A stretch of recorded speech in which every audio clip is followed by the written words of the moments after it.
All right, so this deep dive, this one is a doozy. Yeah. You guys sent us a ton of stuff, excerpts from the Antinatalist Manifesto by Conrad Riker, articles, forum posts, and it seems like you're really grappling with this whole antinatalism thing. Right. The red pill and where they kind of overlap. Yeah, definitely. So we're going to be talking about some pretty heavy stuff here. The morality of having kids, the potential for suffering, and even the future of humanity itself. It's kind of a lot to unpack. Yeah, no kidding. But it's fascinating how these ideas intersect, you know? Right. Antinatalism on its own is already a pretty thought-provoking concept. For sure. But when you add that red pill perspective to it, it gets even more intense. Absolutely. And we're seeing more and more red-pilled men Right. questioning the traditional expectations around marriage and fatherhood, Yeah. especially in a world that feels increasingly chaotic and uncertain. And Riker really dives headfirst into these ideas, you know? He doesn't sugarcoat anything when it comes to the potential for suffering. No, he doesn't. And that really resonates with a lot of people, especially those who feel disillusioned with the world as it is. Yeah, he doesn't pull any punches. No. Okay, so before we go full doom and gloom here, Right. let's back up a little bit. Okay. Where does this whole antinatalism thing even come from? Oh, Did Riker invent it? no, not at all, actually. Okay. Antinatalism has roots going back centuries. Oh, wow. Yeah. Riker mentions ancient Greek philosophers like Pyrrho and Anaximander, Okay. and they saw life as just this series of torments that were best avoided. Interesting. So this idea that life equals suffering isn't exactly new. Nope, not at all. Yeah. And it pops up across different cultures and philosophies. Yeah. Take Buddhism, for example. Okay. It emphasizes the inherent suffering in life and the goal of reaching nirvana to escape the cycle of birth, death, and rebirth. Makes sense. So is this idea of breaking free from that cycle of suffering. Okay. And Riker also connects these ancient ideas to more modern thinkers. He mentions Schopenhauer, Nietzsche, even David Benatar, Right. who's kind of like the poster child for modern day antinatalism. Exactly. He's like the modern face of it. Okay, so we've got the philosophers, but what about religion? Oh, yeah. Religious beliefs have definitely shaped antinatalist thought, too. Okay. You know, the Christian concept of original sin. You mean the idea that humans are born already kind of messed up Exactly. and suffering is the price we pay? Right. And that belief definitely raises questions about bringing new life into a world that's already stained by sin. It's almost like asking, am I condemning another soul to this mess? Yeah, it's heavy stuff. No kidding. And Riker argues that this creates a real moral dilemma for anyone considering having kids. Right, because you're passing on that burden of original sin. Exactly. Okay, so we've got philosophy, we've got religion. Anything else feeding into these antinatalist beliefs? Oh, yeah. Definitely psychological factors are huge. Depression, anxiety, even personal trauma can all play a role. I can see how that would make sense. If you've experienced a lot of suffering, you might be more likely to question the point of bringing new life into a world where pain is inevitable. Right, it's like you don't want to pass that suffering on. Exactly. And it's not just personal suffering either. It's also the state of the world in general. Right. Antinatalists often point to things like poverty, war, and injustice as reasons to opt out of procreation. It's kind of like a why bring a kid into this dumpster fire kind of thinking. Yeah, that's a big part of it. And Riker really goes hard on the environmental anxieties, too. Like climate change, overpopulation. Exactly. All of that. He argues that those things are increasingly pushing people, especially younger generations, towards antinatalism. Yeah, I could see that. You know, imagine looking at a future that feels potentially catastrophic. Right. And then asking, why would I bring a child into this? It's a valid question, and Riker's argument is that this goes beyond just individual anxieties. It becomes an ethical responsibility we have towards future generations to not burden them with a world that's been ravaged by our actions. So it's this idea that we have a moral obligation to not make things worse for the people who come after us. Exactly. Okay, so we've got this blend of philosophy, religion, psychology, and the state of the world all shaping these antinatalist beliefs. It's a lot to take in. It really is. It's a lot more complex than I initially thought. And it gets even more intricate when we look at how these anxieties intersect with the red pill worldview. Okay, you're right. Let's dive into that. What's Riker's take on the connection between antinatalism and the red pill? Well, he argues that for many red-pilled men, antinatalism becomes a form of rebellion against a system they feel is rigged against them. Good. They see those traditional expectations of marriage and fatherhood as a trap, particularly in a society that they perceive as increasingly hostile towards men. So it's like saying, If the game's already unfair, why even play? Exactly. Riker suggests that these men are opting out of a system that they believe is designed to exploit them both emotionally and financially. Especially if they feel like family courts are biased against fathers. Right. The fear of losing custody, paying child support, and facing false accusations can be major factors in their decision-making. It's interesting because at first glance, antinatalism might seem like a purely philosophical or ethical stance. But when you bring in the red pill perspective, it takes on this whole other dimension of social commentary and even personal risk assessment. Absolutely. It becomes a way of protecting themselves and any potential children from a world that they see as increasingly chaotic and unfair, particularly towards men. So for these men, it's not just about the ethics of bringing children into a world full of suffering. It's also about navigating a social landscape that they perceive as hostile and potentially dangerous. Precisely. And Riker suggests that this intersection of anxieties is what makes antinatalism so appealing to a certain segment of the red pill community. That's fascinating.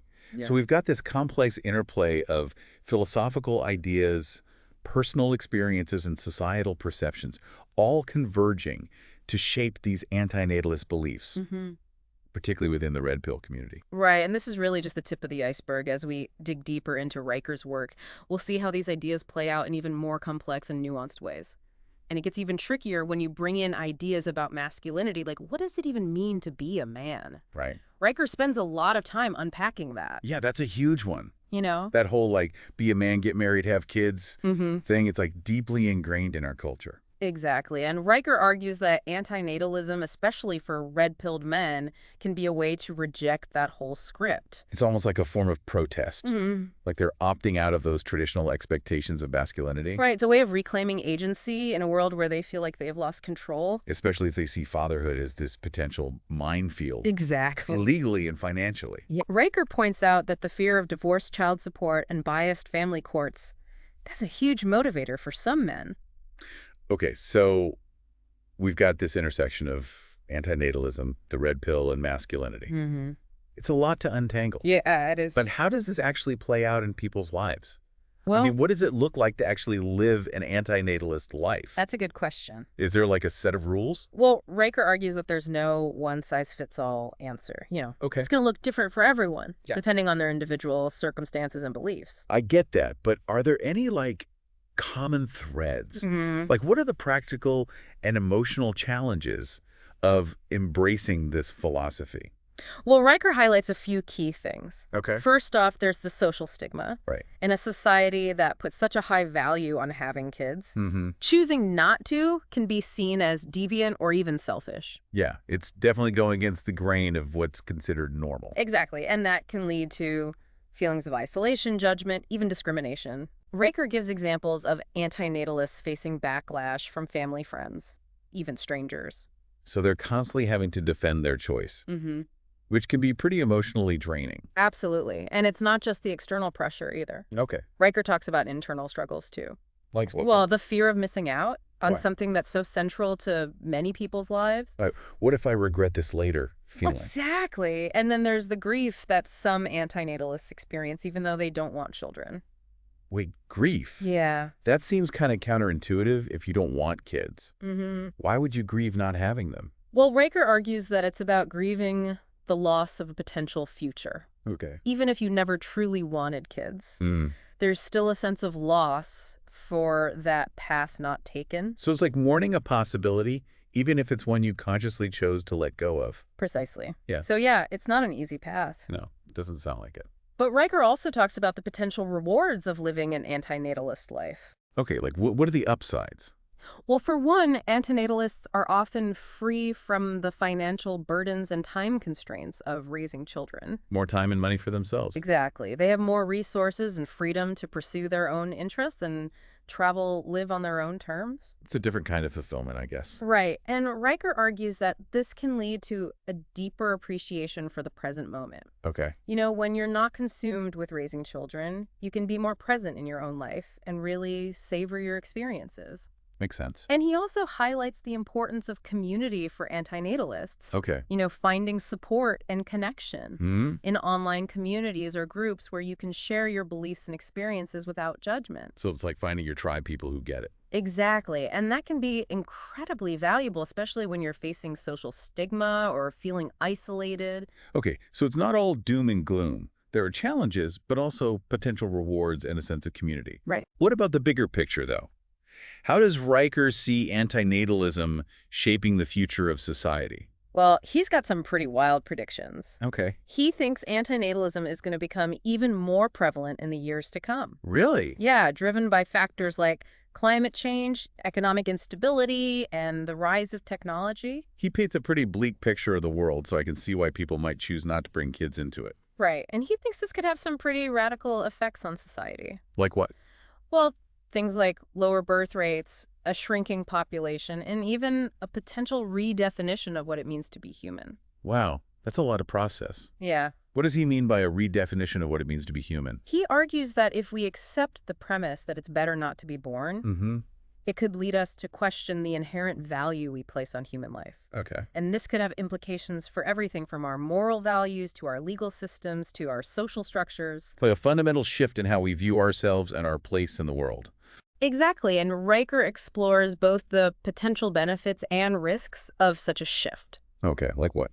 Well, for example, he suggests that it could lead to a greater emphasis on animal rights. Interesting. Recognizing the suffering of all sentient beings, not just humans. So a more compassionate world, potentially? Perhaps, but he also cautions that it could lead to a decline in the value we place on human achievement and creativity. How so? Well, if we believe that non-existence is preferable, what's the point of striving for greatness or leaving a legacy? Yeah, that's a good point. So it's like this double-edged sword. Mm-hmm.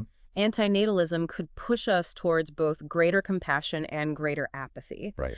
And Riker doesn't shy away from those complexities. No, he doesn't. He presents both the utopian and dystopian possibilities of an antinatalist future, forcing us to grapple with some pretty uncomfortable questions about the direction of humanity. Okay, so we've talked about the personal and societal implications of antinatalism. Right. But what about its connection to other ideologies? Riker mentions that antinatalism can be found across the political spectrum, right? He argues that while antinatalism might seem like this radical fringe idea, it actually has the potential to appeal to people with a wide range of beliefs. Okay, so how does it fit in with, say, feminism or Marxism? Well, with feminism, there's definitely overlap in the critique of traditional gender roles and reproductive expectations. Right. Many feminists argue that women have been pressured into motherhood and that their reproductive choices are often controlled by patriarchal systems. So there's this shared sense of wanting to break free from those constraints. Exactly. And Riker argues that this shared goal can create common ground between feminists and antinatalists. Even if they don't agree on everything else. Right. What about Marxism? How does that connect to antinatalism? Well, Riker points out that Marxists often critique capitalism for exploiting both workers and the environment. Right. And he argues that antinatalism can be seen as a rejection of this exploitative system. By refusing to create more consumers and workers to fuel the capitalist machine. Precisely so. While there might be differences in their ultimate goals, both Marxists and antinatalists share a critique of the current system and a desire for a more just and sustainable world. Okay, that makes sense. So it's not just a fringe philosophy. Right. Antinatalism has these points of connection with more mainstream ideologies like feminism and Marxism. And it speaks to this broader sense of dissatisfaction with the way things are.